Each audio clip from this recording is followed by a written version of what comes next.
Her ancestor said, yes. And then a blinding flash of light suddenly whisked her away. Her ancestor said, the third name is Ogonna. So then Jasmine asked, and what does that name mean? So then her ancestors responded, Ogo means favor, and Na generally means father, but in this context it means God the Father.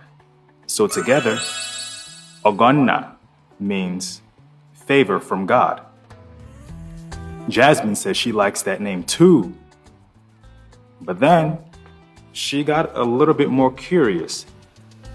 She asked, if I give my daughter the name Ogonna, what type of personality traits will that give her?